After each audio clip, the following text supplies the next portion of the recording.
U.S. Championship 2020 for Women's Section. Round 5, Carissa Yip vs. Gulruk Begim Tokarjanova. Moving on to the U.S. Women's Championship, I'll show you guys the critical game between Carissa Yip and Begim Tokarjanova. This one started off as a King's Indian attack and was pretty balanced. Maybe white had a bit of an edge, but for the most part, black was doing quite alright in this position. I'll take you folks through the critical moment here. After white, Carissa just played h4. She's kind of squeezing on both sides of the board. She's advanced a5, now advancing on the king side. Here Begim goes king h8, a6, and now g5. And here she tries to lash out a bit on the king side, but this ends up working out for black. As white goes h5, I don't think this was best. The engine like queen a5 here with a big advantage, because after h5 now black gets a lot of counterplay with this very strong move, g4. White takes on g4 and knight f6. This is black's idea, trying to win back the pawn. And things were pretty unclear as white's king is a little bit weak. There's weaknesses. But queen a5, offering the queen trade, black allows it. Bishop to e2 is played, knight takes e4. White really couldn't hold on to. All the pawns had to give something back eventually. But here Carissa decides to keep queens on actually. Queen a4, queen back to c2. Rook d1, bishop e7. Game continues very logically here. Queen to d3, bishop e7, bishop f3. Knight to g5, and at this point white actually does manage to pick up an extra pawn with knight takes e5 here. But queen e6, black is very active and does have enough compensation for the pawn. However, it still gets difficult. Queen f5, queen a2, knight f3 now. And Begim decides to take on f3. The engine was saying queen a1 here, and black would be having enough counterplay for at least a draw. Instead she trades and goes king to g7. And now queen b7 in this position, still like objectively supposed to be holding for black, but it is kind of difficult because white does have the extra pawn and this a7 pawn is a big target. So if white is able to win this a pawn, then of course her a pawn will be very, very strong. So in the meantime, black needs to create enough counterplay with the queen and bishop, but this is easier said than done. So queen e2, queen c6, and now Begim goes queen d1 check and queen to d3, but probably this was where she ends up going wrong. Instead, had black just put the bishop back on f8, kept the queen on e2 in order to always have access to these checks, then it would be quite difficult for white to really make progress. With queen b7, queen takes a7, this would always allow counterplay with queen d1, queen d5. But as it happens in the game, black gets a little bit tripped up, so check, queen to d3, Carissa finds c4, nice move. Black can't really move because the bishop is hanging. Bishop e7, queen to v7, bishop f8. And now white can take on e7, and black really isn't in time to create counterplay here. So queen e4 check, king g1, and Carissa's point is that after queen b1 check, king h2, if black were to play a move like queen f1, now white can actually play queen to b7. Very nice resource. And after queen takes f2, queen g2, it turns out even though black is a piece up, she's not stopping the a-pawn, and white is just winning this one. So at this point, this a-pawn is too strong. Begim tried bishop d6. Now bishop d4 check, interesting shot from Carissa. Wasn't totally necessary, she could have played queen b7 here, she'd be winning, but she goes for bishop to d4.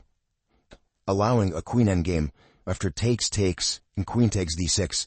This one is winning for white, she's just too many pawns up, and black doesn't have any perpetual check available that white can't deal with. Queen takes c4, key move queen f6 here, covering the f1 square, and now white's queen is extremely active and basically perfectly placed.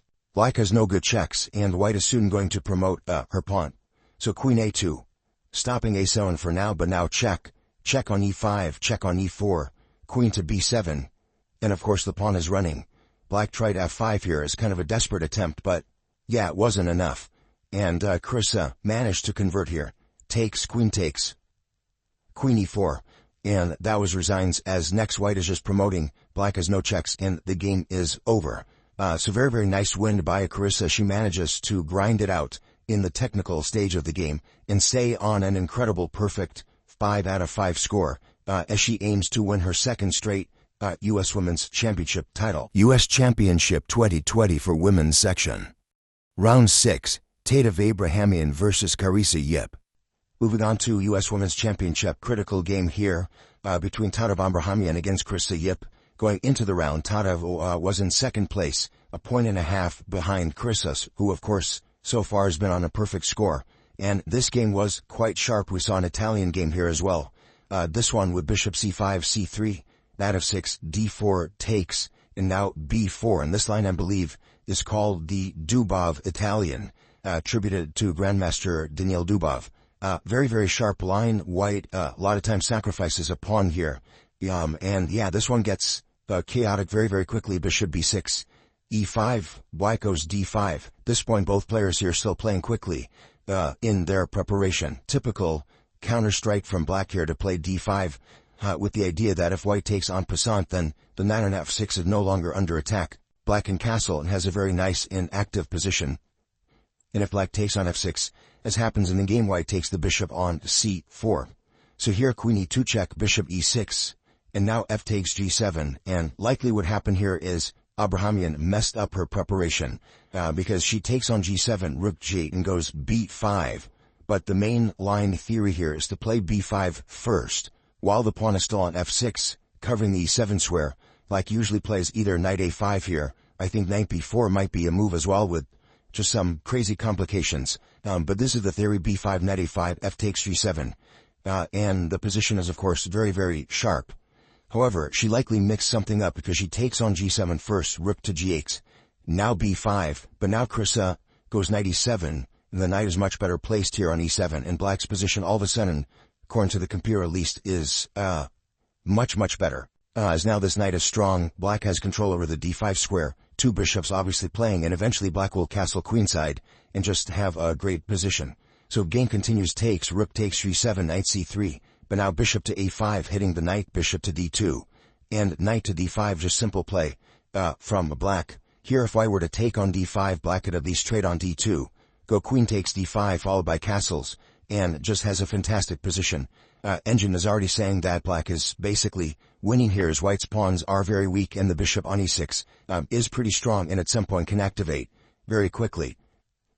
So, instead, Abrahamian goes queen to e5, hitting the rook. But this allows very nice move from black, f6, with the point that if white takes on e6 with check, black is rook e7, winning the queen due to the pin on the e-file. So after f6, queen h5 check, but now bishop f7, queen h6, rook g6. Another attempt on the queen, but keep in mind that c3 is hanging, so here white takes on h7, but black is able to win a piece on c3.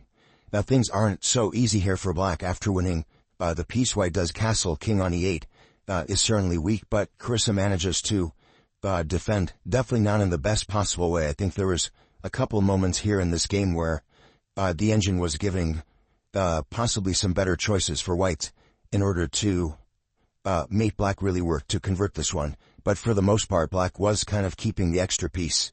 And yeah, game does continue for a while as we get this endgame here, and white tries to at least somehow either trade off all the pawns or get some counterplay, but Carissa manages here to get her own counterplay going with the c-pawn. So we get b6, trades on b6, takes on d5, and now the c-pawn ends up basically winning the game for black. As she brings a knight in, trades off the knights, bishop comes back to e4, and black is only locked with one pawn, but it's enough to win the game, because it's a very, very strong pass pawn. The bishop is holding it down, and yeah, there's not much white can do here. And after check, rook to b5, white had to resign, as black is getting rook to b1 next. The pawn will eventually promote, and game is over. So with this win, Carissa stays on a perfect score, 6 out of 6, as she fights for the Fisher Prize, which she will get a huge bonus if she manages to win all 11 games in the U.S. Women's Championship. Thank you for watching the video. Please like, share, and subscribe.